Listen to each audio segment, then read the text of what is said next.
that in the sky?" A phrase heard far too often to rule out the possibility of aliens on Earth.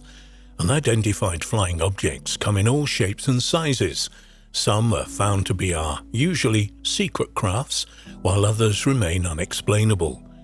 Most of these UFOs share several reoccurrences. Over time, thorough research has been carried out on the subject to help us identify just what their similarities are. Ufologists worldwide have now established an official checklist answering the question, what makes a UFO undeniably alien? Whichever way we look at it, 2021 was a remarkable year for the UFO subject, mostly due to the highly anticipated Pentagon report, a report that neither confirmed nor dismissed the existence of these unearthly craft. There is no doubt that the subject of UFOs has been taken more seriously in recent years. More often than not, news reports on the subject are no longer tongue-in-cheek or of an outright mocking nature. And with disclosures on the rise, this will only continue. Indeed, interest in the subject is arguably higher than it has been for decades.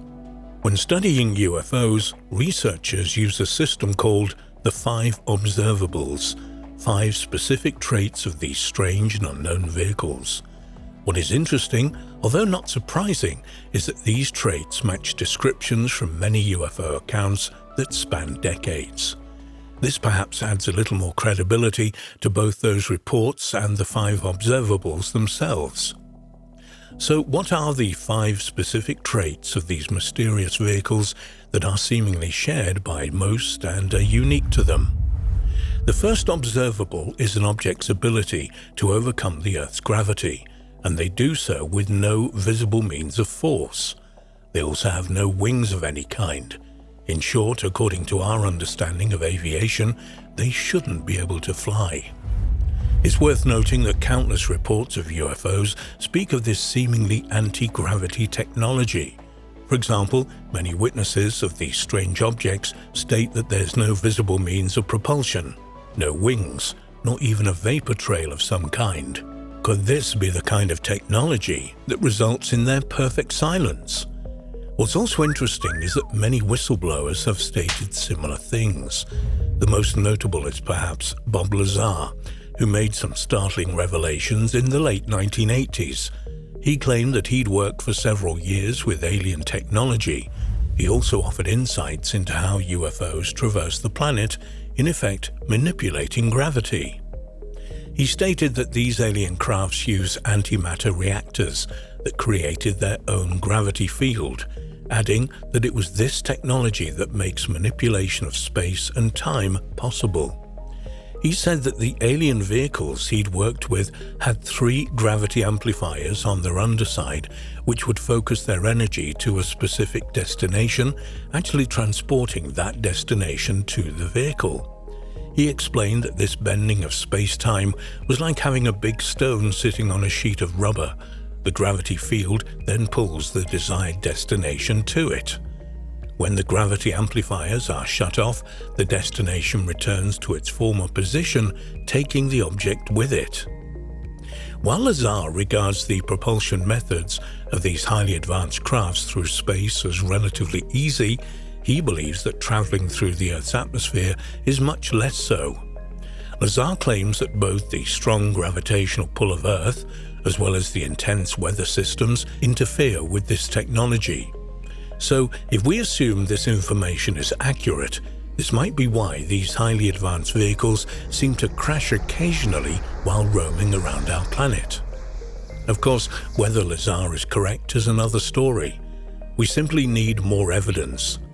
In light of the official suggestion that these unknown objects are using technology to overcome the Earth's gravity, it's worth keeping an open mind. The second observable is sudden and instantaneous acceleration. According to many UFO reports, objects can seemingly go from standing still to instant movement. And if that weren't enough, they also have the ability to change direction instantly. By our understanding of physics, should a human attempt to pilot one of these objects, they simply wouldn't survive the G-forces and would ultimately be crushed to death. Perhaps even more intriguing, according to radar operators who've tracked these objects, they can descend from the sky at more than 30 times the speed of sound. Again, this is unheard of in terrestrial aircrafts. We're about to look at the 2004 USS Nimitz case, one of the key contributors for prompting this apparent new attitude towards the study of UFOs. Some of those involved have reported very specific details of these strange objects' movements that have contributed heavily to the 5 observables. One of the pilots who was sent to intercept the strange craft that day was Squadron Commander David Fravor. He states that the movements of the object resembled a ping-pong ball. Furthermore, radar operators noticed that it went from standing position to 60 miles per hour before traveling at 3,600 miles per hour. That's almost 3 times the speed of the FA-18 Super Hornet. These kinds of description can be found in multiple UFO reports, and not just reports from the ground, but reports from other pilots, commercial, private, and military, who've made eerily similar claims. This perhaps gives both the official and the civilian reports some degree of credibility. So when these crafts are traveling faster than the speed of sound, you'd expect a sonic boom, or at least some kind of vapor trail. However, these objects often shoot off rapidly without leaving anything behind. No impression whatsoever. There have been many UFO cases where the objects in question have simply disappeared within seconds without any trace. And once more, these reports come from both professional pilots and members of the public who've witnessed these strange objects from the ground. In fact, many of the close proximity sightings on Earth suggest the ability to go from touching the ground to becoming nothing but a dot in the sky within seconds. If that's true, the object would have to be traveling at breakneck speed, and this is usually in complete silence. Many skeptics of UFO sightings might argue that there's never been a clear photograph of a UFO, so therefore they don't exist. But several photographs do exist. It's also possible that some kind of low visibility or cloaking device is being utilized by extraterrestrials. This is certainly evident in the findings of those who put together the 5 observables. Looking at the notes and research of Bob Lazar, it's important to note why he thought some people simply do not see these strange crafts, even though they're hovering overhead. He says it all depends on where that person is standing on the ground relative to where the object is in the sky. Let's use an example. A person could be stood at location A, look up and clearly see a UFO overhead, whereas a person standing at location B, only several feet away, would not see it simply due to its cloaking or low visibility. In many of the reports from the USS Nimitz incident, it was stated that a strange haze appeared around the craft, making it difficult to see clearly. Was this a form of cloaking? If these crafts do have the advanced capability not only to hide from radar, but also to make themselves invisible to the human eye, then it suggests a highly advanced technology. They could be moving around our skies a lot more than we might think. Most intriguing of all, they appear to have the ability to travel through the air as well as on and under the water. How can some of them do this instantly without reconfiguring their structure? If we return to the USS Nimitz incident of 2004, witnesses stated that the UFO was hovering over the sea, causing a disturbance under the water's surface.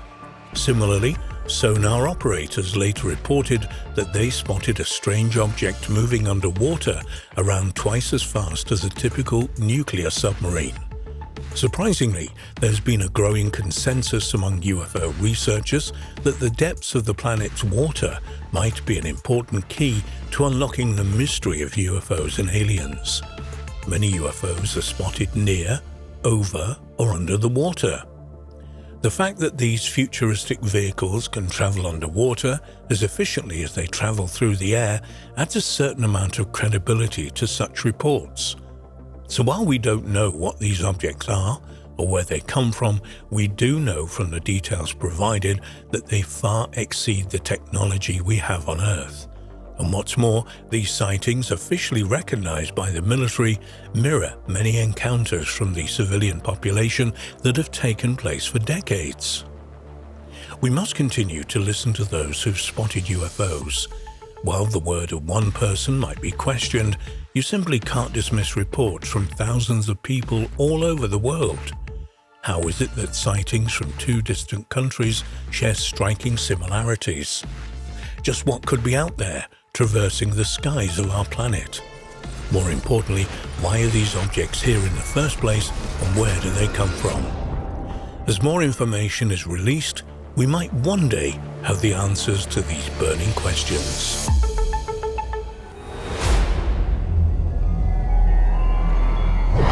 The story of Alashenka, the alien baby discovered near a small village in Russia, is without doubt one of the most unsettling but curious accounts on record. One that would result in missing evidence, strange and questionable deaths, and unanswered questions. Indeed, the account of Alashenka, including just who or what this strange creature was, remains as much of a mystery now as it did at the time it unfolded. According to most reports, one hot summer evening in 1996, in the small Russian village of Kyolenori near Kitsum, Russia, an elderly lady named Tamara was walking in the woods when she heard what she first believed was a small animal moving around in the trees. She turned to try to locate the direction the noise was coming from. As she was doing so, the sound turned to one that was more akin to a small child crying. She eventually located where the noise was coming from and began to approach it. To her disbelief, she saw a small creature, a child that had seemingly been abandoned. She quickly removed her shawl, reached down to pick up the child, and wrapped it in it. She quickly returned to her small apartment and named the baby Alashenka, and essentially began to treat as if it were her own offspring. The following day, however, when Tamara's daughter-in-law, who was also called Tamara, visited following a phone call from the elderly woman informing her that she had a new baby, she was horrified by what she saw. She would later describe the creature as being something that was not from this planet, and certainly didn't appear to be a human baby. The old lady's daughter-in-law found Alashenka's appearance decidedly unsettling. She recalled how it had a head that was too big for its body and onion-shaped. What's more, it had large eyes and only a small hole in its face that appeared to be some kind of nose. However, most disturbing of all, though, was when the elderly lady gave it food. The younger Tamara would later recall that she didn't once see the creature's mouth move while being fed, and that it appeared to suck up the food it was given. She would elaborate that it didn't eat the food as much as it consumed it. Regardless of her concerns as to exactly what her mother-in-law had found in the woods that night, Tamara left without incident. However, word of the strange creature soon got out around the village, not least because of the old lady's own accounts of her new baby. Although it isn't certain if one of the villagers reported her or if the authorities became aware of these rumors, but several weeks later, the elderly lady suddenly became ill. So much so, in fact, that she was hospitalized and ultimately admitted to a mental institution due to her odd behavior, and even odder statements of having left a baby at home in her apartment, claims hospital staff dismissed as crazy ramblings. It is here where there are several variations on what happened next. Most importantly, though, and a detail that remains constant throughout the slightly differing visions, is that the younger Tamara returned to her mother-in-law's apartment several days later. To her horror, she discovered Alashenka now dead. She would contact a mutual friend, Vladimir Nerdinov, who met her at the apartment. The pair were unsure of what to do and who to contact. Ultimately, they decided to inform a local policeman, Vladimir Bendlin. Although he was more than perplexed by the account they offered him, when confronted with the morose remains, he agreed to have them examined. He would take the remains to Dr. Irina Yermolevya, whose conclusions were that they were the mummified remains of a disfigured child, possibly a far-reaching consequence of the 1957 nuclear Kishtim disaster. However, when Bedlin asked another medical assistant, Lyubov Romania, to perform an examination of the remains, the conclusions were far different. Romuanova was an expert in child deformities, and her overriding findings were that the remains were simply not human. She would point out 20 key differences and anomalies in the skull of this creature, for example, and a human one, perhaps not least, that the creature's skull consisted of 4 separate bones with sharp edges, not at all how a human skull would be, disfigured or not. A short time after these findings, the rumors of an alien baby escaped the confines of the village and seeped out into the wider population of surrounding cities and eventually to other countries. Almost overnight, the small village became the focus of UFO researchers and enthusiasts, news channels and television stations, and just general onlookers. What's more, many of the television stations present were more than happy to pay people for their knowledge of Alashenka, meaning the story continued to grow by the minute. Particular attention was focused on Tamara and Vladimir Nerdinov, with some people accusing them of being perpetrators of a hoax. However, there was no evidence that either had gained monetarily from their claims. And what's more, tests on the remains had proven that it had indeed once been living tissue. Essentially, whatever Alashenka was, it was once alive. It was around this time that the case took a turn of sorts. Respected UFO researcher Boris Zolotiv arrived in the village. More importantly, he offered to have DNA testing undertaken on the remains. Bedlin agreed, and they were handed over to the ufologist, the remains never to be seen again.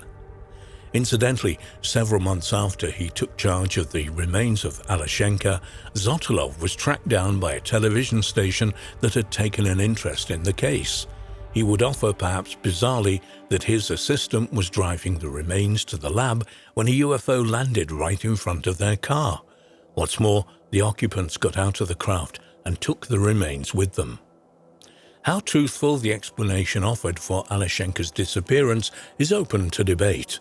Some people have put forward that Zolotov arranged for the sale of the remains for financial gain, while others suggest that rather than aliens landing on the road to take charge of the remains, they somehow found their way into the possession of the Russian Secret Intelligence Service.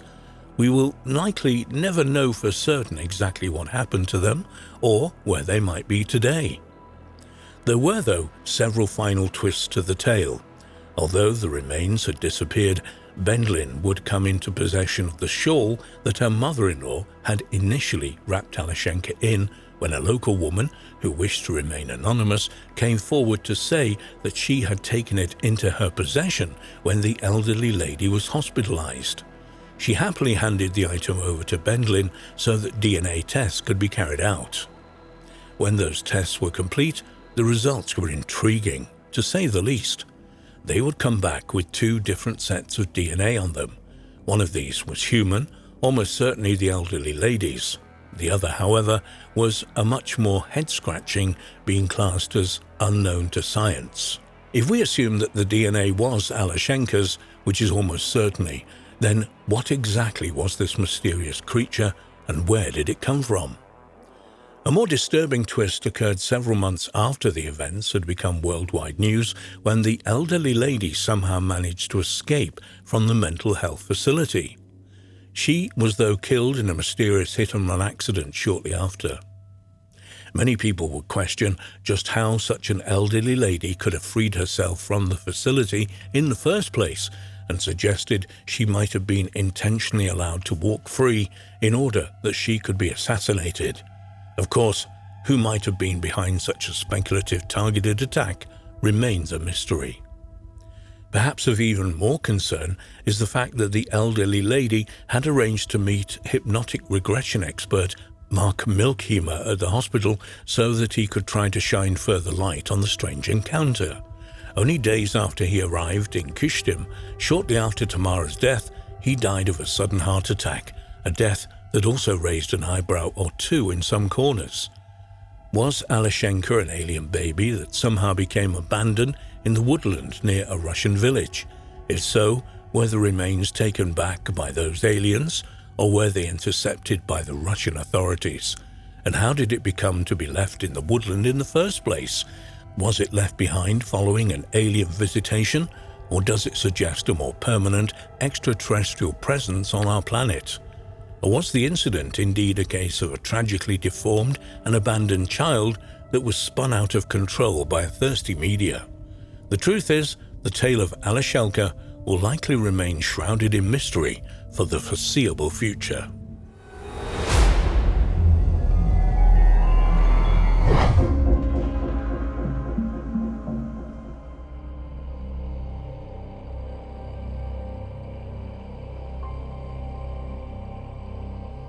In the book Forbidden Archaeology, authors Richard Thompson and Michael Cremo essentially stated that academic science was engaged in a massive cover-up regarding the history and origins of the human race on Earth. Nonsense? Perhaps not. Working under a grant from the National Science Foundation in 1966, Dr. Virginia Steen McIntyre and her team had been commissioned to date 2 archaeological sites in Mexico, namely Huehuetlacco, where the very sophisticated stone tools had been unearthed, and El Horno, where other interesting, if less sophisticated items had been discovered. Initial estimates dated the sites at 20,000 years old, which, according to thinking of the time, would have put the sites close to the dawn of human civilization, at least in the Americas. Dr. Steen McIntyre used 4 clear and accepted methods to test the sites. Every time the results came back, they were the same, and they were a long way off the estimates. According to Dr. Steen McIntyre's tests, the sites were closer to 250,000 years old. Her results went against everything accepted science stated it knew. However, instead of being applauded and hailed for having made such a breakthrough in our knowledge of human history, bearing in mind she had solid results to back up her theory, she was instead ridiculed and her character vilified. She struggled to maintain steady work in her field after making her claims. A warning to others? Over 100 years earlier, when gold was discovered in abundance at Table Mountain in California, following the digging and mining that went thousands of feet down into the earth, hundreds of stone artifacts and even human fossils were discovered. The age of the site and the remains, according to then California State Geologist J.D. Whitney, was anywhere from 9 to 55 million years old. Like Dr. Steen McIntyre, Whitney offered an abundance of evidence and in-depth reports on the finds. However, despite this, he was dismissed and his findings almost erased from the record and history books. The site was sealed, almost as if nothing had ever been found. Perhaps even stranger are some of the South African mines, where for decades miners have brought to the surface from deep inside the mines themselves hundreds of small metallic spheres, each with encircling parallel grooves. The site itself and the level at which these spheres are found are anywhere up to 3 billion years old. Despite these remarkable finds, mainstream science refuses to acknowledge them, and no seriously funded studies have been carried out on them or their origins. One of the most controversial theories put forward to and ultimately rejected from mainstream science and history was that of Immanuel Velikovsky. Immanuel Velikovsky seemed to outrage mainstream thinking in 1950 when he released his book Worlds in Collision and stated that cataclysmic disasters recorded in the Bible and echoed in other ancient writings such as the ancient Egyptians, the Mayas to name just 2, were convulsions of the universe that our ancestors deep in antiquity witnessed firsthand, including Venus and Mars being dragged into orbits too close to the Earth. Velikovsky stated that Venus was once part of the planet Jupiter until around 4,000 years ago when an explosion catapulted it into space, blazing brightly and trailing a slipstream of dust and gases as it went. He further stated that the Earth moved into the outer edges of the slipstream around the 15th century BC, which resulted in a red dust covering the rain that fell. Velikovsky cited the Book of Exodus, which reads, "All the water that was in the Nile turned to blood." This was then followed by showers of meteorites as Venus passed, which Velikovsky said was documented clearly in the Mexican annals. The sky rained not water, but fire and red-hot stones. As Venus passed on its way, Earth was pulled off its axis by the gravitational pull, and hurricanes and massive floods took place on Earth.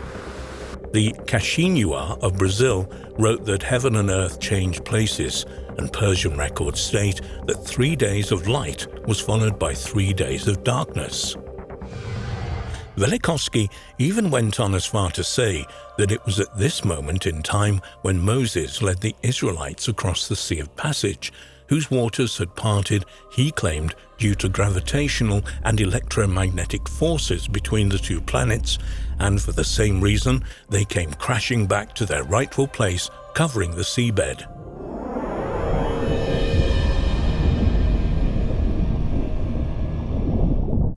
Venus swung past Earth again in the 14th century BC, bringing with it equally destructive effects before finally settling into its current orbit.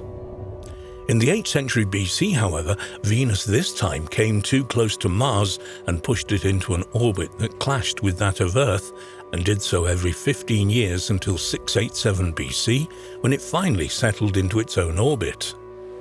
Again, Velikovsky offered proof of these accounts from the Bible and ancient writings, including the following from the Chinese bamboo books that stated, "The stars fell like rain and the earth shook." He also pointed to the fact that it seemed to be around this time in history that Mars replaced Venus as the prominent, most powerful god in both Roman and Greek cultures. Indeed, even the scar on Mars was cited as being the result of electromagnetic energy between the two celestial bodies that had all but collided. Wild claims that they were disregarded and mocked in equal measure. Was he right? We will probably never know for sure, but let's take a quick look at some of his, then, wild claims, and then have since been proven and accepted by mainstream science as now fact. For example, he argues that Venus was incandescent in ancient times and would essentially still be a planet with soaring temperatures. Velikovsky was scoffed at for this claim. Conventional wisdom at the time said proof stated Venus was freezing due to thick cloud. However, in 1962, NASA's Mariner 2 satellite showed the surface temperature to be 800 degrees Fahrenheit, enough to melt lead. It was then discovered that actual temperatures on the planet were in excess of 1,000 degrees Fahrenheit. He also claimed that Jupiter, the planet that he had stated projected what would become Venus into the solar system, emitted radio noise. By 1960, it was proven that Jupiter had a radiation belt that emitted over 1,000 times more energy than Earth's Van Allen belt. Another key claim, especially given his claims of the Venus slipstream, was that some cometary tails and meteorites contain hydrocarbons. Around a year after his wild claim, it was proven to be exactly right, and before the end of the 1950s, it was confirmed that hydrocarbons in meteorites were made of many of the same compounds as those on Earth. If there is evidence and proof that differs from our accepted version of history, more than if it is being covered up from the general population, we should ask why. Why would this knowledge want to be hidden from us? Is it because they feel that the organized religion would suffer and essentially be made irrelevant should we discover that our history on Earth is not as we've been taught? Is it simply to save the embarrassment and laborious task of having to rewrite our history as though we knew it? Enough evidence is there to warrant serious study into these and many more claims that suggest we have only gotten a piece of the story. Might there perhaps have been civilizations that existed here on Earth millions, perhaps billions of years ago and were simply wiped off the face of the planet and over time have literally been forgotten? What would happen to us if a cataclysmic event wiped out the human race? Over the thousands of years that it might take for life to start again, what would happen to our infrastructure, our records? We may become just as forgotten and life may start again, entirely from scratch, and one day that they would think that their race was the first civilization, and before that there was nothing. How wrong could they be?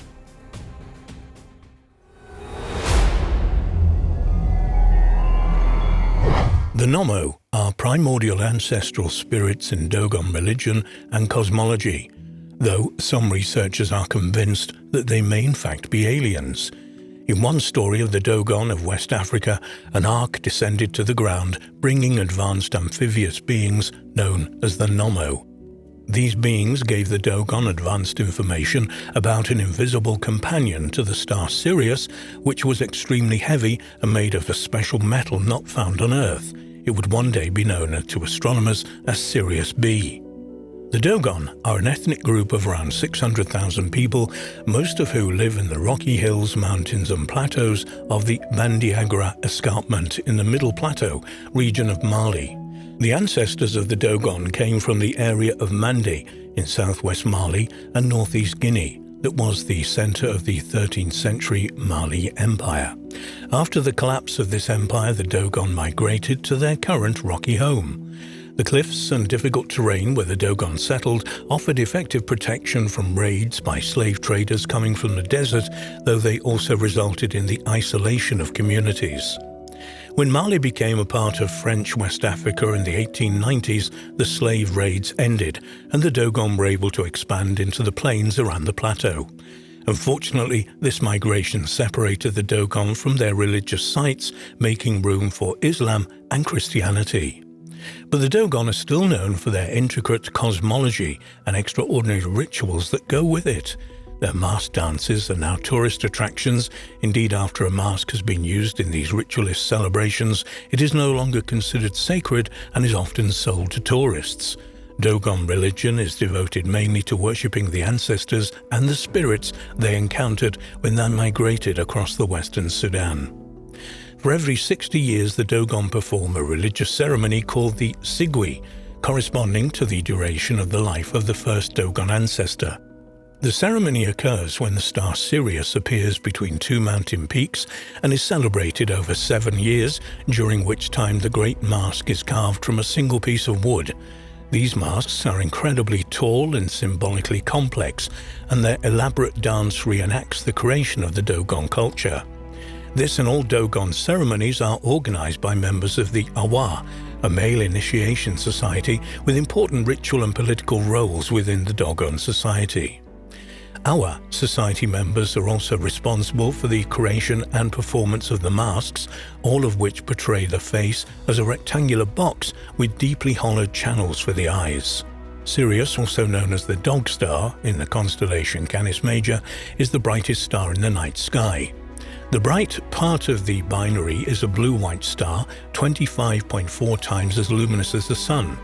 Sirius was known as Sothis to the ancient Egyptians, who knew that it made its first heliacal rising, rose just before sunrise, of the year at around the time of the annual floods were beginning in the Nile Delta. In ancient Rome and Greece, the hottest part of the year was connected with the heliacal rising of the Dog Star, an association that remains in the expression Dog Days. That Sirius as a binary star was first reported by the German astronomer Friedrich Wilhelm Bessel in 1844. The companion was first seen in 1862 by Alvan Clark, an American astronomer and telescope maker, and came as a complete surprise to astronomers. Sirius B is 10,000 times dimmer than Sirius. Consequently, it's extremely difficult to see from Earth. In fact, astronomers were not able to estimate its mass until 2005, when they were able to use data from the Hubble Space Telescope. From 1931 to 1956, French anthropologist Marcel Gréal and his student Germaine Detelen worked in Mali and lived among the Dogon, mainly by talking to a blind hunter named Ogotemeli. They found that some elements of the tribe's mythology were similar to that of ancient Egypt, especially the importance of Sirius in their traditions. The pair also discovered that the Dogon possessed impressive knowledge of certain aspects of modern astronomy. This knowledge included the belief that the Earth and other planets rotate on their axis and orbit the Sun, that Jupiter possesses 4 moons, and that Saturn is surrounded by a ring. Although this is impressive, such information can be obtained without modern technology, as can be seen by the work of ancient Greek astronomers and Copernicus. But it's not this knowledge that is the source of the controversy surrounding the Dogon. The cause of the debate was the claim that Ogotomeli told the anthropologist that the Dogon believed that Sirius, in their language Sigutolo, has a dark, invisible companion with a 50-year elliptical orbit. This companion is extremely heavy and made of a special metal not found on Earth. In other words, Sirius B. Apparently around 15% of all Dogon adult males were initiated into the Sirius lore. But how could a remote people who lacked any kind of astronomical device obtain such information about an invisible star? Griel first published this extraordinary data on the Dogon in 1948 and included it in a representation of the Sirius B system drawn by Ogotomeli. One theory to explain the advanced astronomical knowledge of the Dogon was put forward by author Robert Temple in his book The Sirius Mystery, first published in 1976. An advertisement for its second 1998 edition, called The Sirius Mystery, New Scientific Evidence of Alien Contact 5,000 Years Ago, stated Temple's extreme hypothesis about the Dogon and Sirius B. He said, "Convincing evidence that the Egyptian, Sumerian and Dogon civilizations were founded by aliens from the Sirius star system who are now ready to return. New scientific evidence that solidifies the hypothesis that the KGB, CIA and NASA attempted to suppress. An awe-inspiring work of research that calls for a profound reappraisal of our role in the universe." The Sirius Mystery in 1976 set the world abuzz with talk of an extraterrestrial origin to human civilization and triggered a 15-year persecution campaign against Robert Temple by the KGB, CIA and NASA and other government agencies. Undaunted, however, Temple is back with 140 pages of new scientific evidence that makes his hypothesis more compelling than ever. Many authors have speculated on the subject of extraterrestrial contact, but never before has such detailed evidence been presented. Temple applies his in-depth knowledge of ancient history, mythology, Pythagorean physics, chaos theory, and Greek to a close examination of the measurements of the Great Pyramid of Giza, which was built to align directly with the star Sirius. He concludes that the alien civilization of Sirius and our own civilization are part of the same harmonic system and are destined to function and resonate together. His findings warrant a profound reappraisal of our role in the universe. Temple's book also states that thousands of years ago an ark descended to the ground with great noise and in a swirling wind and brought amphibious alien beings known as the Nomo to the Dogon. It was these beings who told the tribesmen about Sirius B. The Dogon were also told that the Nomo lived on a planet that orbits another star in the Sirius system. This account follows Dogon mythology fairly closely. In Dogon tradition, Nomo was the creator spirit who emerged with a female twin and several more pairs of Nomo from the cosmic egg Amma. The first Dogon primordial ancestors were thus bisexual water gods created in heaven by Amma and descended from heaven to earth in an ark. Many scientists reacted to Temple's claims by saying that the advanced knowledge about Sirius probably came from Western visitors who discussed astronomy with the Dogon priests. The priests then added this new information to their older traditions. They also pointed out that Grail was an amateur astronomer and could well have used his knowledge to rationalize the rather disorganized Dogon traditions that even tribal members could not agree on. In 1995, two French researchers, Daniel Benest and J.L. Duvent, had an article published in the journal Astronomy and Astrophysics entitled "Is Sirius a Triple Star?", which suggested that there was a small third star in the Sirius system. They believe the star may be a type known as a red dwarf and probably has only about 0.5 the mass of Sirius B. Some researchers have wondered, could this newly discovered star be the home of the Nomo? Does the mythology of the Wajina tribes in Australia offer proof of the ancient astronaut theory? Creation stories about sky beings from the clouds and cave paintings that look like typical grey aliens of our modern world have some people convinced this is very much the case. Could there be more truth to the notion that extraterrestrials landed in what we recognize today as Australia and sparked the Wandjina tribes? And were these extraterrestrials the gods in the creation stories and myths of these indigenous people? The three Wandjina tribes, the Wurrara, the Nagarinyin, and the Wunabul, had a history that went back thousands and thousands of years and was one that was uncontaminated by the outside world until the late 18th century, when the arrival of European explorers on the shores of Australia occurred. And perhaps because of this, the creation stories and legends of the Wandjina are particularly thought-provoking.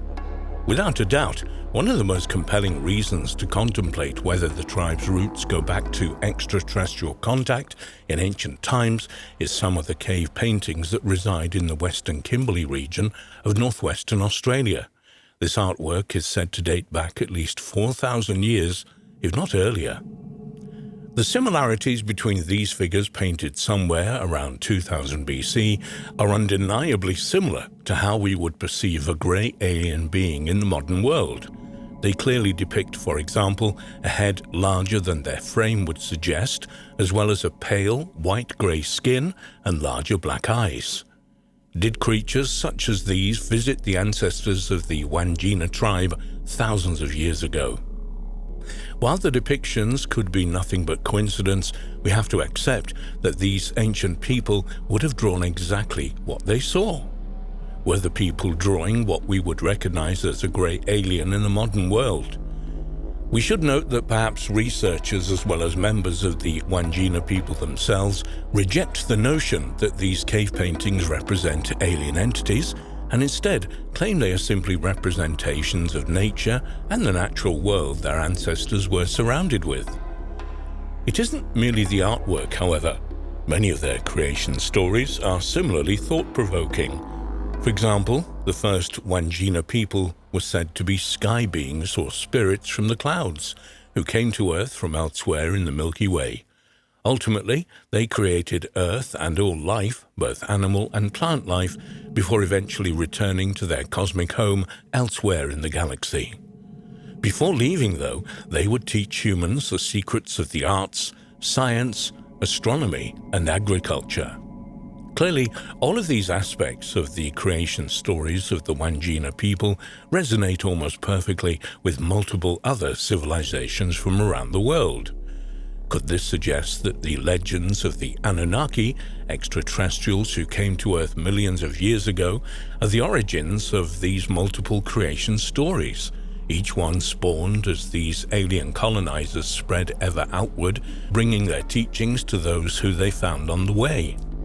With these suggestions of alien connections to the Wandjina people, it's probably worth examining the legends of the supreme deity Jama and his apparent use of a flying machine. For example, in one location where this advanced vehicle arrived and left from, there was a baldness of the surrounding rock and trees that had severely damaged bark. What's more, when this vehicle came and went, it brought with it a monstrously loud noise.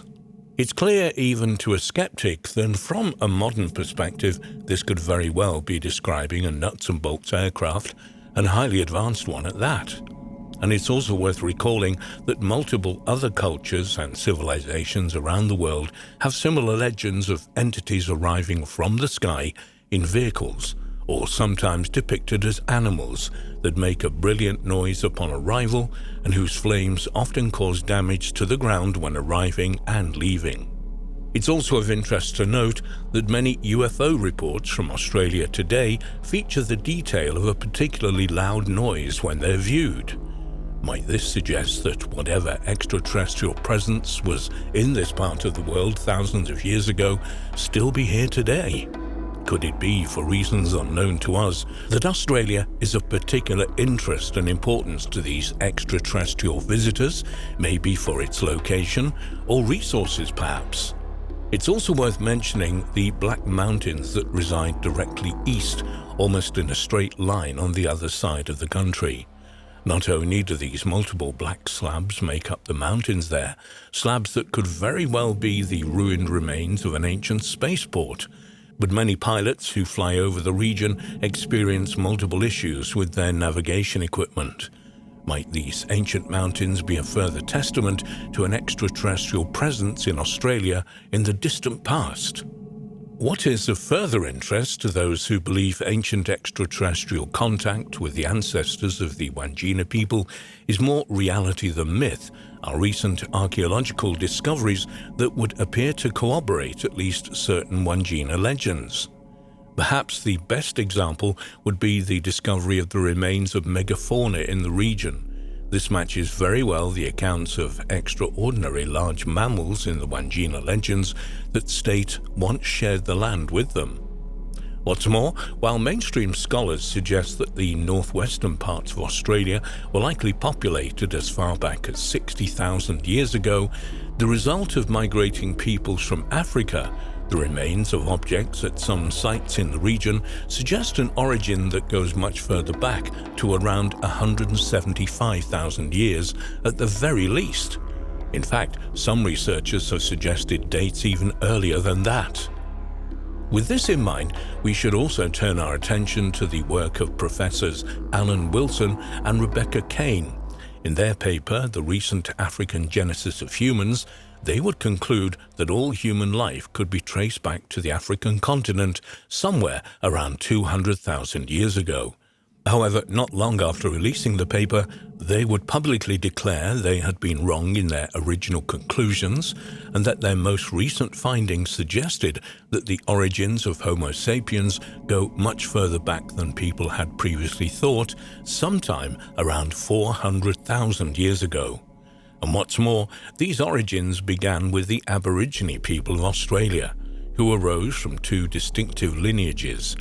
Even more conclusive, as far as Wilson and Kane were concerned, is that proof of these origins was not present in just one or two locations, but in at least 10 different sites. There is much to contemplate from Wilson and Kane's conclusions and how it might tie in with the creation stories of not only the Wandjina people, but also others around the world, all of which would appear to stem from one original source, those of the Anunnaki. If we accept that the Anunnaki, as the legends state, created humans by mixing their DNA with the most prominent humanoid on the Earth to create a worker race, might that genetic manipulation program have taken place in what is today Australia? Might Australia essentially have been the Garden of Eden of biblical myth? It is certainly an intriguing speculation. Could Australia have much more of an active involvement in these potential events of the distant past than many might have thought? Was there a possible Anunnaki presence here in this part of the world, and might it be they who influenced the guided of the Wandjina ancestors of the Wandjina tribes? Could the origins of the Wandjina really be extraterrestrial in nature? And do many cave paintings in the northwestern regions of Australia look like grey alien beings because that is exactly what they are? And might these grey aliens and the Anunnaki be one of the same? And if this is true, what does it mean for other similar creation stories around the world, as well as world history in general? Might such seemingly crazy notions of an extraterrestrial race coming to Earth thousands of years ago and then spawning a global human civilization, one that would in turn spawn the many civilizations of our ancient times, have more accuracy and truth to them than most would even dare to believe? The legends of the Wandjina people are certainly thought-provoking, intriguing, and quite possibly ones that have further secrets to reveal. As always, with such huge questions and contemplations, the ramifications for our collective history are huge. However, if we wish to obtain an accurate view of human origins, then they are questions and contemplations that are very much required.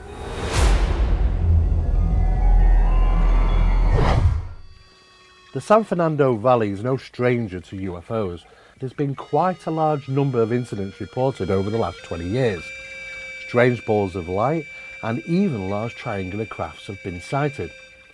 Though a thorough investigation have been carried out numerous times, these mysterious objects remain unexplained. But as you'll discover, those who have witnessed UFOs may go on to have far more unusual encounters. Nobody knows for sure what these mysterious beings were doing in the area of a local school. It's almost surprising that they didn't engage with Susan, even though they came more or less eye to eye.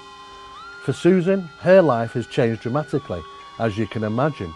She now knows not to dismiss such stories of UFOs and their occupants so easily. Though she remains curious, she recalls how scared she was and hopes never to come eye to eye with these beings ever again.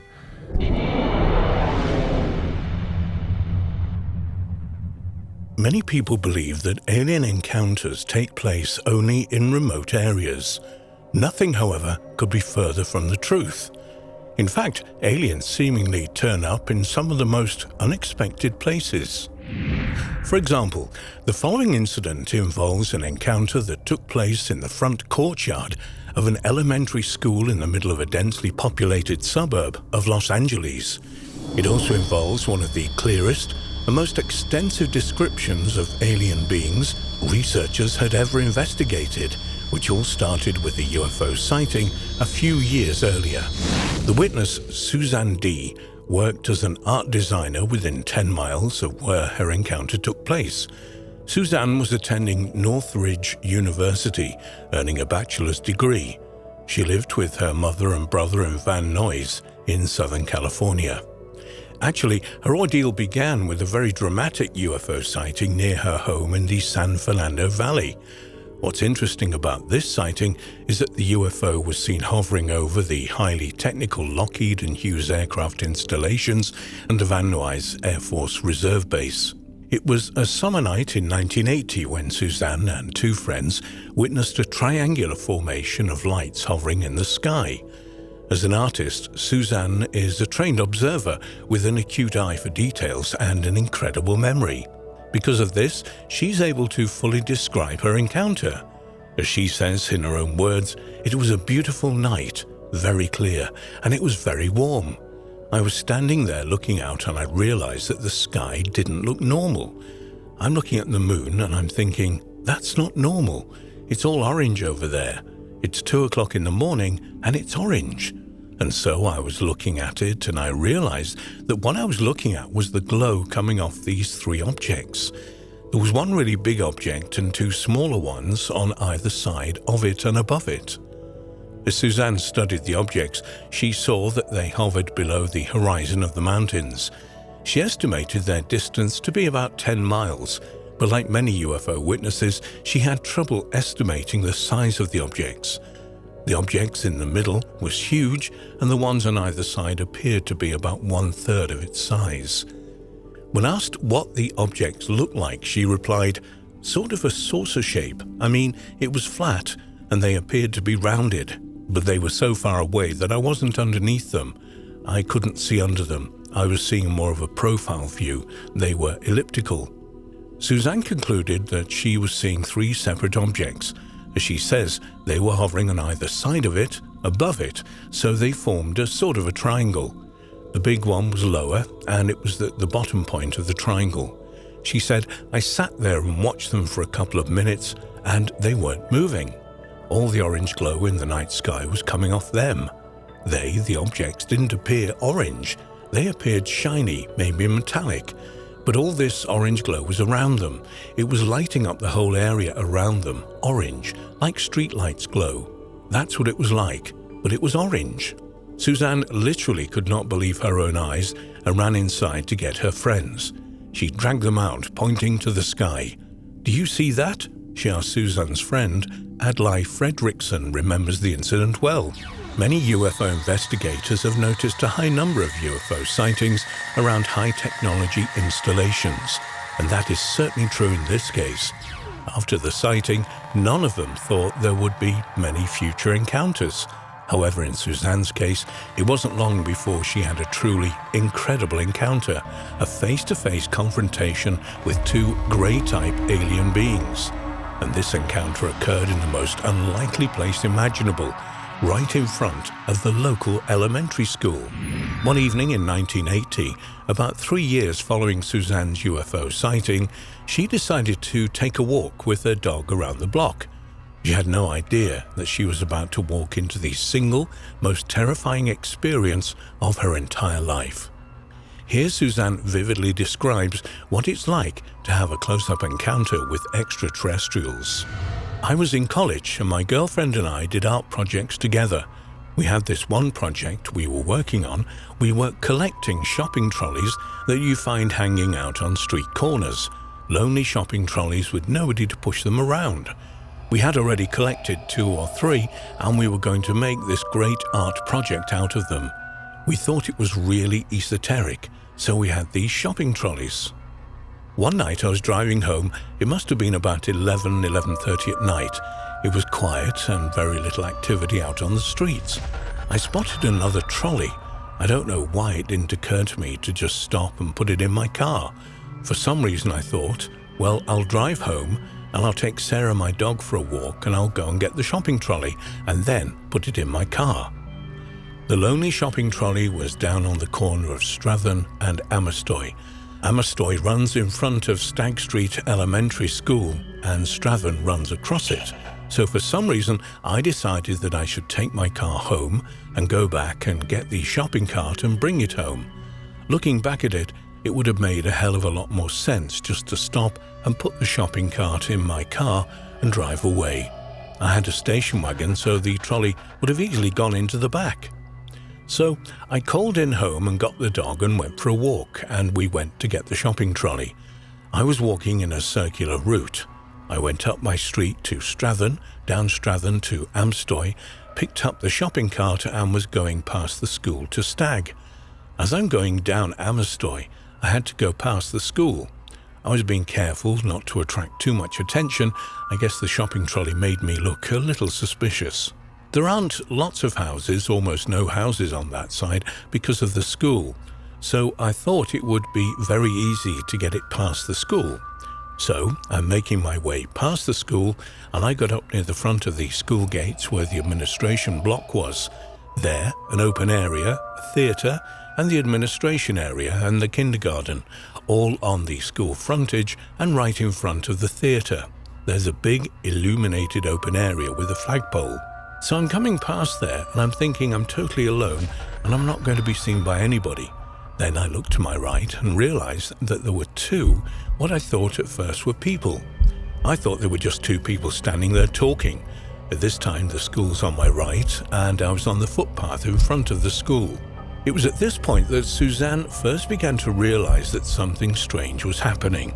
She could understand 2 people standing in front of the school, but when she looked at them, she noticed immediately that something was horribly wrong with the way the people looked. At first she thought they were children and didn't pay too much attention, but as they got closer, she realized that there was no way they could be children. They looked much too different.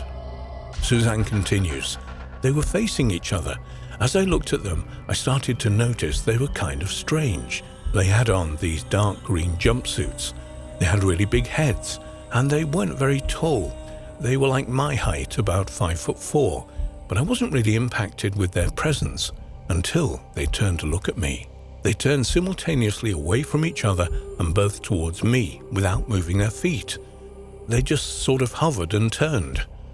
At this point, investigators asked Suzanne to describe exactly what the 2 figures looked like with all the details she could remember. She proceeded to give one of the clearest and most complete descriptions they'd ever heard. In Suzanne's own words, okay, the heads were really big. They were abnormally large, like twice the size of a human head. The skulls were grossly exaggerated. They didn't really seem to have any ears or nose, and they seemed to have some slight indication of a mouth. They had really big eyes. I don't really remember seeing whites in their eyes. I just remember that they had really big dark eyes. Big almond eyes. Their heads were, well, it was like they had a big crease in their head, like 2 lobes. It was like you could see the lobes of their brains sticking out. Their arms were just hanging at their sides. It seemed like they had hands and their skin was all just pale, really, really white, like they could have been dead. They They were so white. You know, if they had been human, they would have been dead. I don't remember seeing any feet, and their jumpsuits were all this dark olive green color, and it came up like a mandarin collar around their necks, and it was just very plain. I didn't notice much of anything. At the point when they turned to face me, I was parallel with them. We see each other, and as I keep walking, at the point to which I was straight in front of them, they were both standing facing me, and at that point, I realized that they weren't normal. They probably weren't human. They didn't move like humans. They didn't look like humans. Investigators asked Suzanne if the figures could possibly have been children wearing Halloween masks, but she denied this possibility. As she says, "No, I didn't really think they were children in masks. They were too big to be children unless they were maybe boys. They couldn't have been girls, unless they were totally flat-chested. It would have been an elaborate costume. They were identical, and they were in the spotlights where I could see them. But the light was behind them, so whatever was on their clothing all just kind of blended into the grey olive green color because the light was coming from over their shoulders. So I didn't see a lot of detail in their clothes. It was mostly silhouette, but their skin was so white, it was pretty easy to see their eyes and the shape of their head." As Suzanne walked along the sidewalk, she approached to within 20 feet of the two figures. Her fright at this point bordered on panic. She didn't receive any mental messages, only an intense feeling of shock and fear. I felt like I got more and more scared as I realized more and more that this was something I'd never experienced before. They didn't move like humans either. They didn't look like humans. They didn't say anything. The point at which I would have had to start looking back over my shoulder at them, and by that point I was so scared all I could think about was just getting the hell out of there. And the whole time I'm pushing this stupid shopping trolley and it's rattling down the road. Sarah, my dog, didn't freak out at all. She just kept walking next to me the whole time. She sure didn't go up and try to sniff them. I was terrified, I didn't know what they were. I didn't. At one point I thought, my God, they're going to follow me home. Oh no, I'm going to die. I'm so scared. So I was walking as fast as I could without running and without making an enormous amount of noise with the stupid shopping trolley. Once I got out of the light, and a little way down the road, there was a clump of bushes. I ditched the shopping trolley in the bushes and all I wanted to do was get out of there, without running, without being obviously frightened to death. I didn't run. I walked as fast as I could straight home without looking over my shoulder. I felt that they were right behind me the whole time, but I didn't look over my shoulder. Suzanne's encounter with extraterrestrials, although extremely frightening, was actually totally benign. They never hurt her, followed her, or made any aggressive actions. Her fear was based solely on her own shock at seeing something so totally out of her normal experience. In fact, the shock of seeing them was so great that Suzanne says it was like being woken up when you're awake. At the time of the encounter, Suzanne had no idea what she was seeing. She'd never read anything about UFOs, and her knowledge of the subject was limited to her own recent sighting. Yet her description of the alien beings matches the descriptions of other witnesses, detail for detail. The large bald heads, the short stature, the white skin, the large almond eyes, the total lack of visible ears, nose and mouth, the greenish jumpsuits, the alien's identical appearance. All of these details corroborate exactly with other reports of which Suzanne knew nothing. In fact, Suzanne simply assumed that it was a unique experience. It bewildered her to such an extent that she told nobody about it for several years.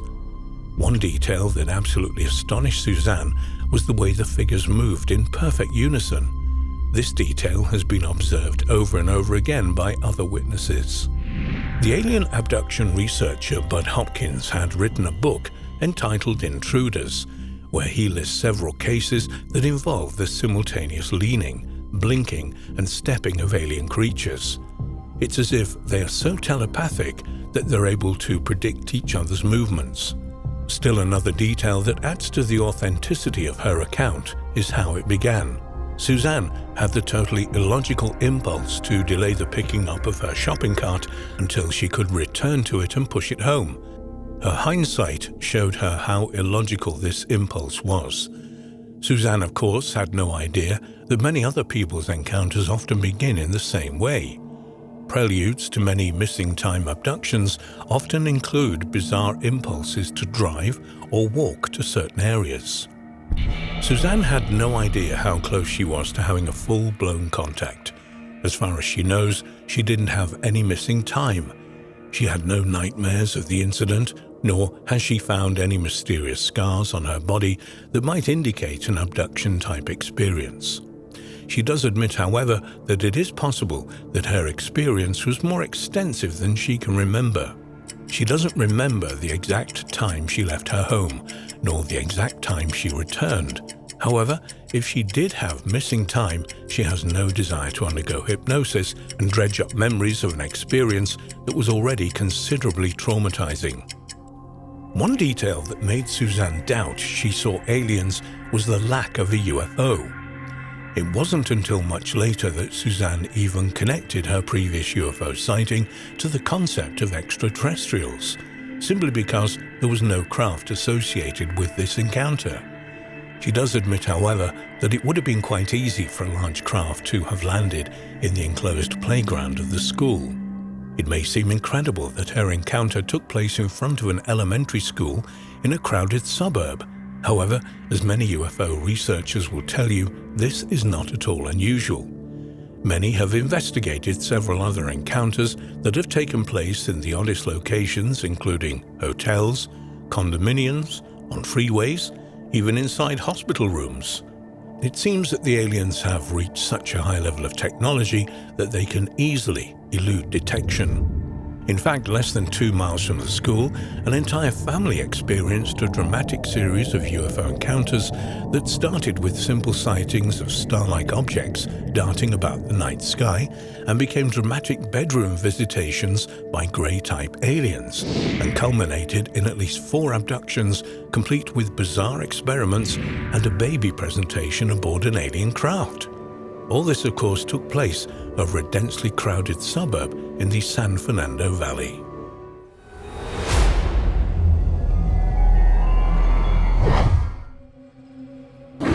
Gremlins.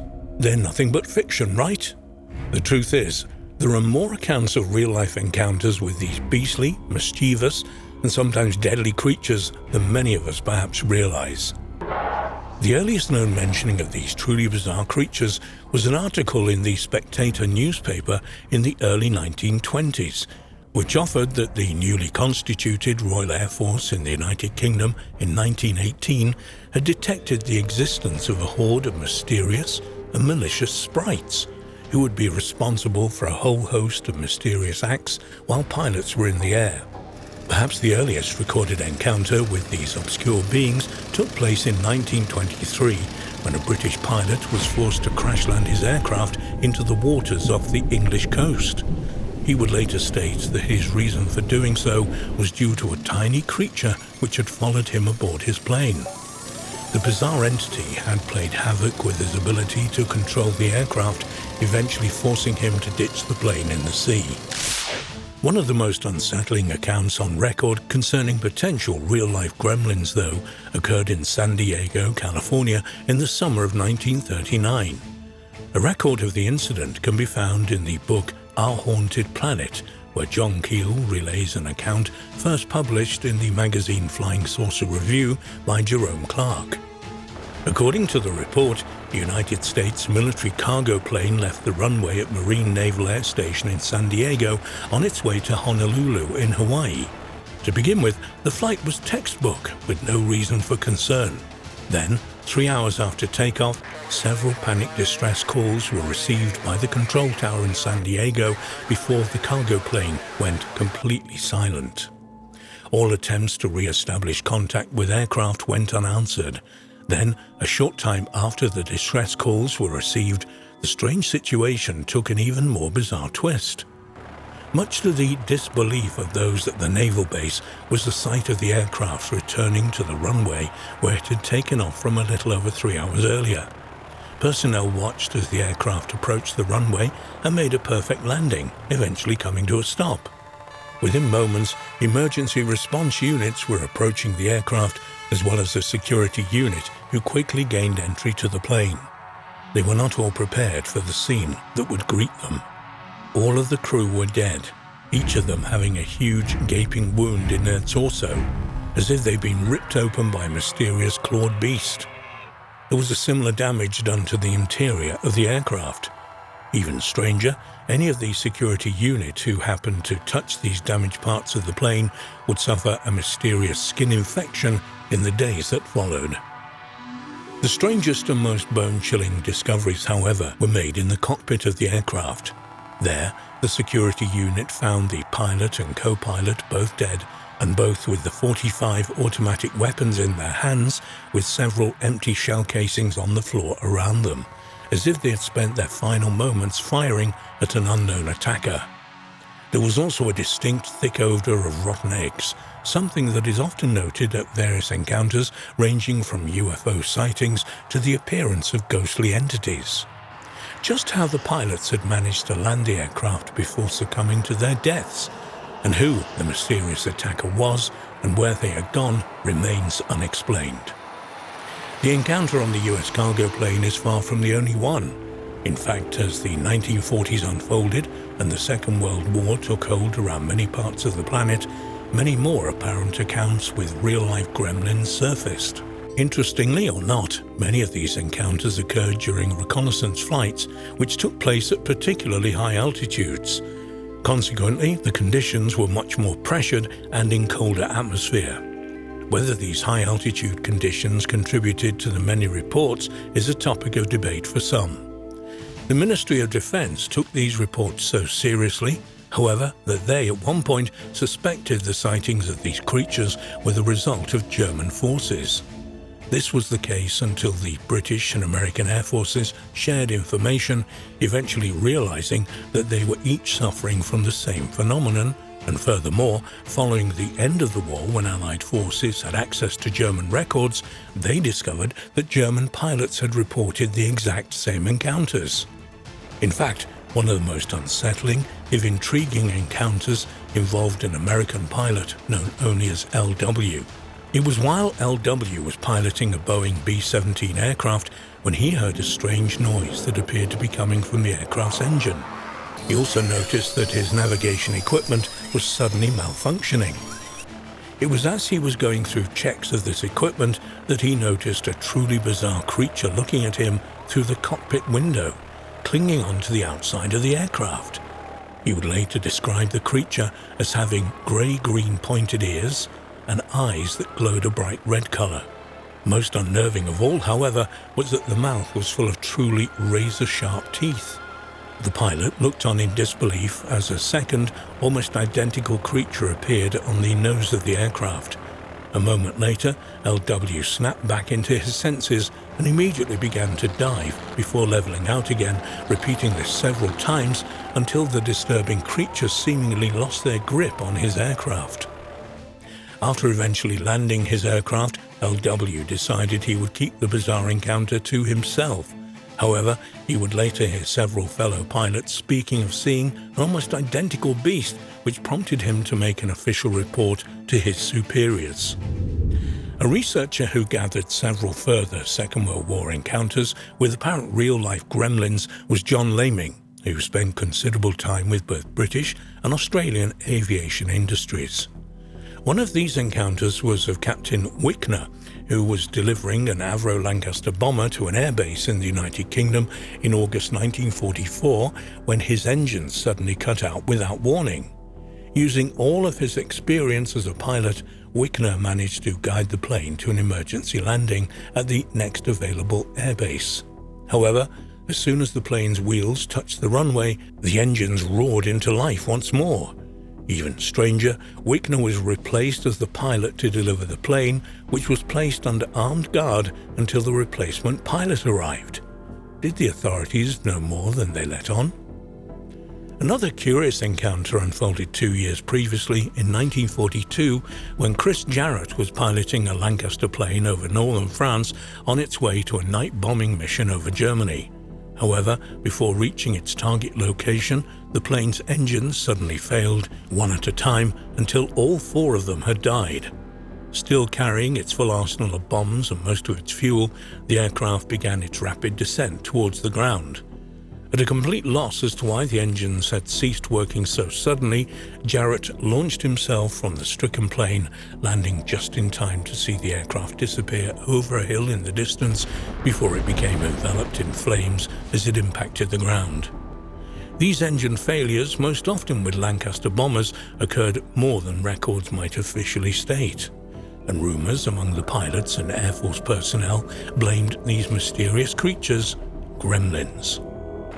Interestingly or not, in the years that followed the end of the Second World War, reports of these creatures began to slow down dramatically, eventually stopping altogether. Although we should note that, according to some researchers, many military authorities would forbid the respective pilots from speaking of any such encounters around the same time, which might explain the sudden slowdown in encounters. While all of the encounters we have examined so far have taken place in the air, arguably one of the most well-known encounters with apparently goblin-like entities that could be very well perceived as gremlins occurred on land at an isolated residence in Kentucky on the evening of August the 21st, 1955. Interestingly enough, around the same time the aerial encounters began to slow down. On the night in question, the Sutton and Taylor family were enjoying an evening at the Suttons' home when, following a sighting of a strange glowing object that appeared to land in the nearby woods, they found their house surrounded by bizarre troll-like creatures with rat-like ears, long arms and clawed fingers and a row of sharp teeth. What followed was a standoff of sorts between the families and the strange creatures, which saw several shots fired at them by some members of the household. Bizarrely, the bullets appeared to bounce off these creatures as if they were made of bulletproof material. These menacing entities eventually retreated, and the entire episode remains unexplained almost 3/4 of a century later. Might the bizarre creatures that terrorized the 2 families that night in Kentucky have been the same mysterious entities that had harassed so many pilots in the air while in flight over the previous decades? Could it be possible that gremlins, grey-green goblin-like creatures bent on causing mischief with the potential to attack with their sharp claws and razor-like teeth really exist, and not simply be a fictional Hollywood creation? And if so, when will they show themselves again, and where?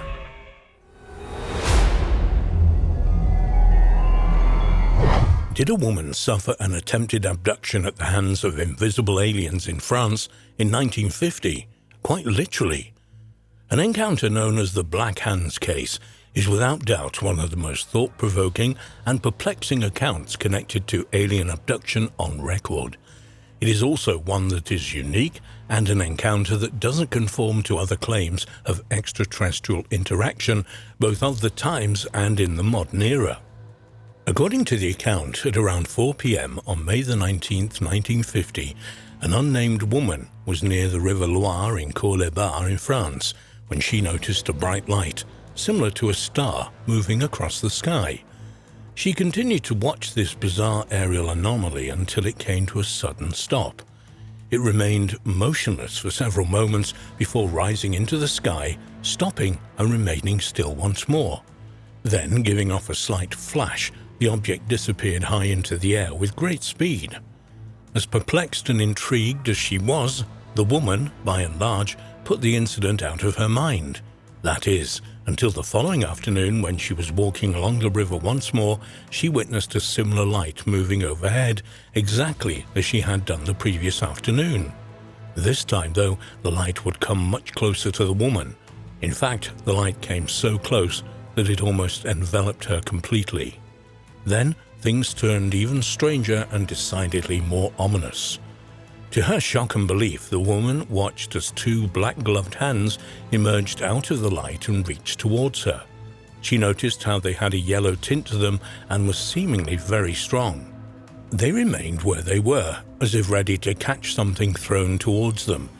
As she continued to watch them, and for reasons she didn't understand, she began walking forward towards the light. Almost as soon as she did so, the hands, with no visible arms, reached out and took hold of either side of her head. And what's more, they did so, violently squeezing hard on each side and shaking her head, and in turn, her entire body in a jerking motion. At one point, her head was pulled forward and she felt it strike an invisible torso, but one that appeared to be made of iron as opposed to flesh and bone. At the same time, she could feel the air around her turning increasingly cold as the squeezing on her head began once more. The fingers, which felt particularly cold and unhuman-like, covered her eyes, nostrils, and mouth. She struggled to breathe and began to panic somewhat.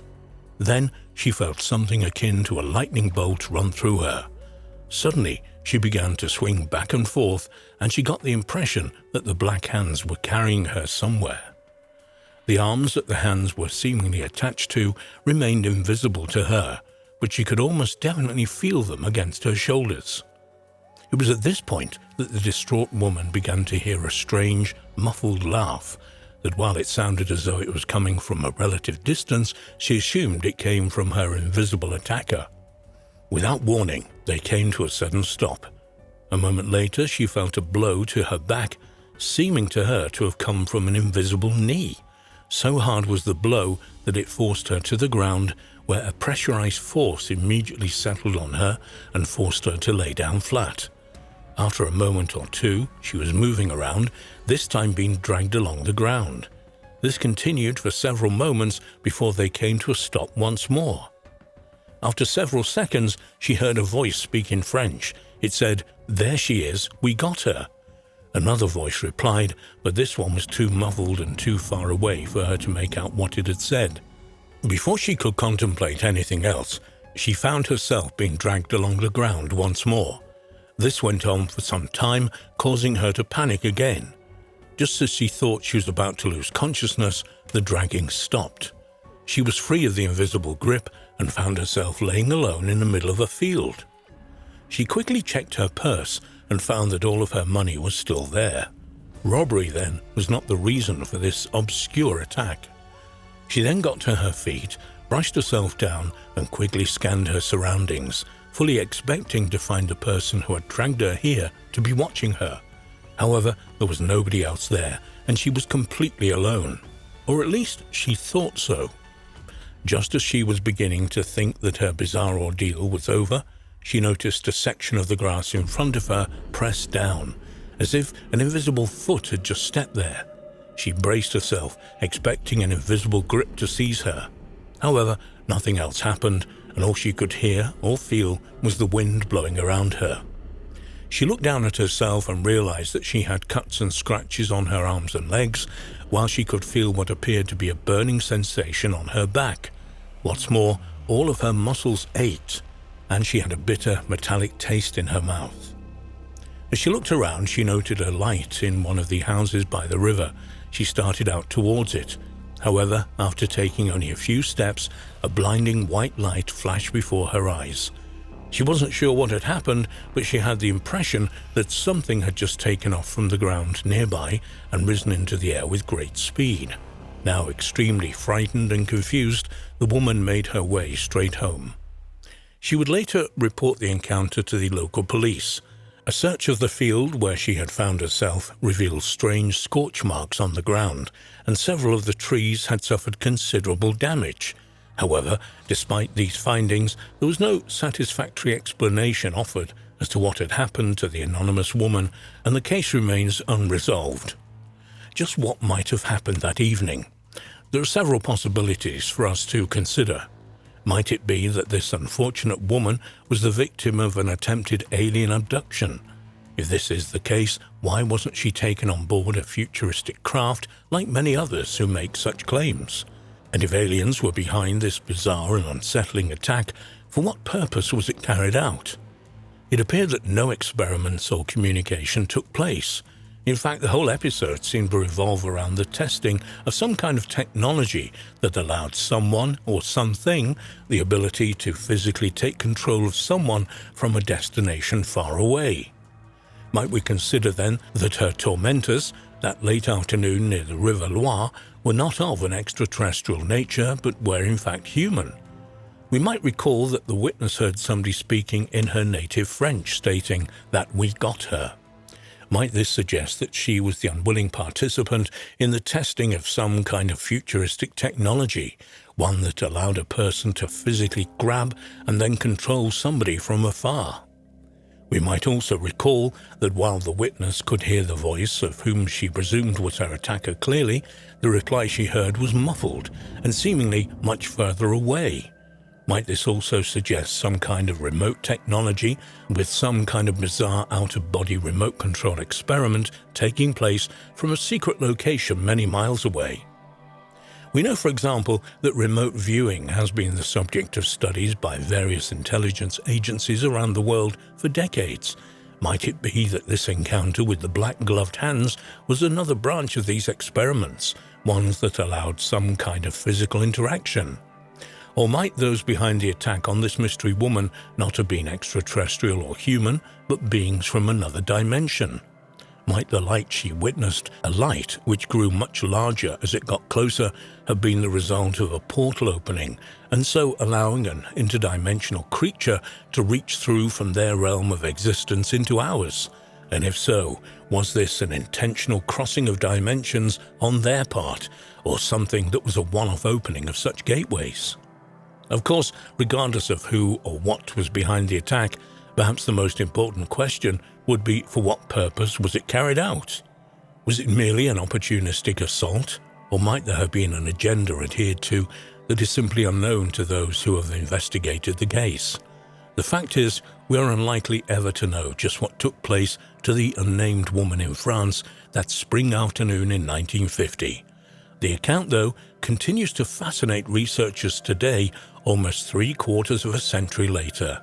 And it is very much worth keeping this strange, curious encounter in the public consciousness, lest other similar incidents are uncovered or indeed take place in the future.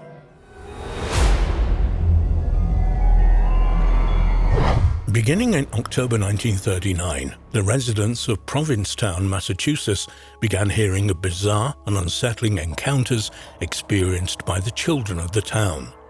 All of the tales were the same. A tall, dark figure dressed entirely in black would leap out at the children before disappearing again into the night. Perhaps most unsettling of all were the menacing figure's glowing red eyes. To begin with, the townsfolk put the children's tales down to a combination of imagination, a mild case of hysteria, and the fact that Halloween was just around the corner. However, when a young woman came forward saying that she too had seen the bizarre figure, the sightings were treated a lot more seriously. This unsettling creature began to be referred to as the Black Flash, and for a time, the sightings and encounters with it gripped the entire community. It was during one late October evening when a local resident, Mary Costa, was making her way through the town. Now the summer tourists had gone, the area was a lot quieter and much more peaceful at night. However, that peacefulness was about to be swept away. Out of the corner of her eye, Mary noticed a shape leap out of the nearby bushes. By the time she had focused her attention on the figure, she realized it stood at least 8 feet tall, had glowing eyes and pointed silver ears. This disturbing figure stared at Mary for several moments before leaping high into the air, jumping and springing from walls and buildings until it was out of sight. She would run to a coffee shop a little way ahead whose light was one of the few on in the street. She told those inside what she'd seen, and despite several of the customers doing a search of the immediate vicinity, there was nothing to be found of the mysterious figure. She made a report to the police a short time later, and while they did indeed record the incident, they didn't take it too seriously. However, Mary's would be just the first of many reports to reach Provincetown law enforcement. Almost all of these reports were identical in detail. All mentioned a tall figure dressed in black, with some witnesses recalling seeing a cape. All claimed the figure had bizarre pointed ears and eyes that glowed. Some would even state these were blue, while others reported seeing red eyes. Even stranger, the figure's presence was usually accompanied by a strange buzzing sound, like that of a fly or a bee. And of course, almost against the laws of physics, the figure could jump high into the air and leap great distances.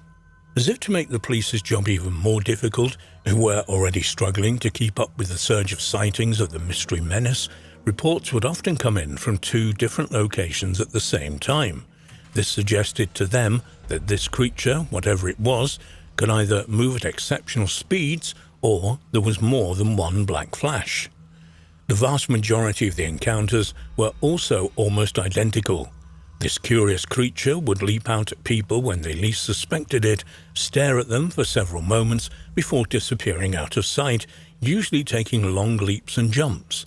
However, some incidences were a little more intense than others. For example, one witness, Charles Farley, claimed to have fired his gun at the obscure creature, and what's more, he stated that he'd hit it. However, rather than fall to the floor, the figure simply laughed and then leapt over a particularly high fence and disappeared. Another witness, who remained anonymous, claimed that he was backed into a corner by the figure and so had no option but to throw a punch at it. When he did, though, the tall brute caught his fist in midair before crushing it in its grip, forcing the witness to the ground in pain. Before it disappeared, the witness saw bizarre blue flames coming out of its mouth. In fact, this detail about the blue flames emerging from the figure's mouth is particularly intriguing.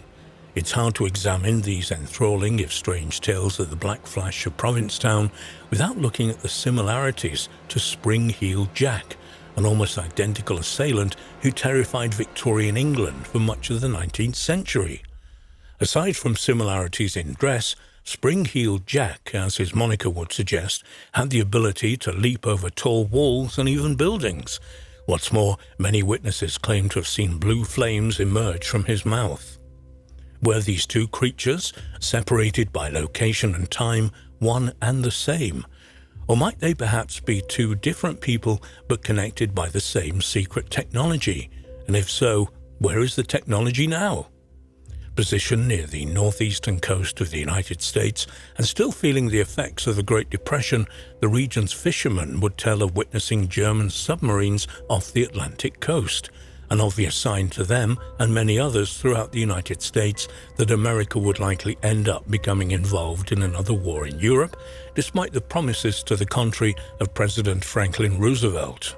In the opening weeks of 1939, in the Wood End region of Provincetown, a bizarre sea monster would wash up on the shore.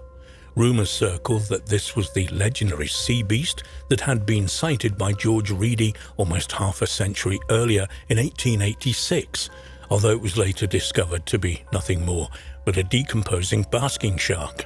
However, as bizarre as it might sound, it would seem these incidents almost set a subconscious tone throughout Provincetown for the final year of the 1930s, and this shows in the most bizarre ways. For example, according to an annual police report, and something that had not been adequately explained, records of people being bitten by dogs and cats in 1939 in the area is the highest on record, with no build-ups before or steady decline after. Simply a spike in these attacks on people by otherwise friendly pets. Even more concerning, and again with no obvious reason why, a sudden surge of arson attacks plagued the town throughout the month of September, just before the sightings of the Black Flash began. While many consider the Black Flash sightings unexplained and unresolved, the Chief of Police, Anthony Tarvers, believed he knew who was behind the encounters. According to his investigation, the Black Flash was actually the work of 4 local teenage boys whose reason was nothing more than to pull a prank on the general public. He claimed the 4 boys would split into 2 pairs and then, having one stand on the other, and disguise themselves as being around 8 foot tall. What's more, he claimed to have discovered the identity of one of the boys involved, and although he didn't name the person, he claimed in a public police statement that he would be speaking to the boy concerned and his family. Whether he did so or not remains unknown, but shortly after this public statement, the Black Flash sighting stopped. To some, though, regardless of the reasons why the sighting ceased, Tarver's explanation simply didn't hold water. Even assuming that the boys did manage to give the impression that they were an 8-foot-tall adult figure by simply standing on each other's shoulders, how were they able to execute such mammoth leaps, as reported by multiple people around the town? What's more, how could they withstand a bullet from close range, and how did they summon the strength to almost crush a grown man's hand? It's also important to mention that according to some researchers, the sightings didn't cease after only a few weeks in 1939, but continued, albeit sporadically, until late 1945, after the end of the Second World War. Whether this is true or not is open to debate. Might it be the case that Tarvas simply wanted to give the impression that the sightings had stopped before the town descended into hysteria? And if this was the case, were sightings largely suppressed as much as possible following this? And just who or what was the Black Flash of Provincetown?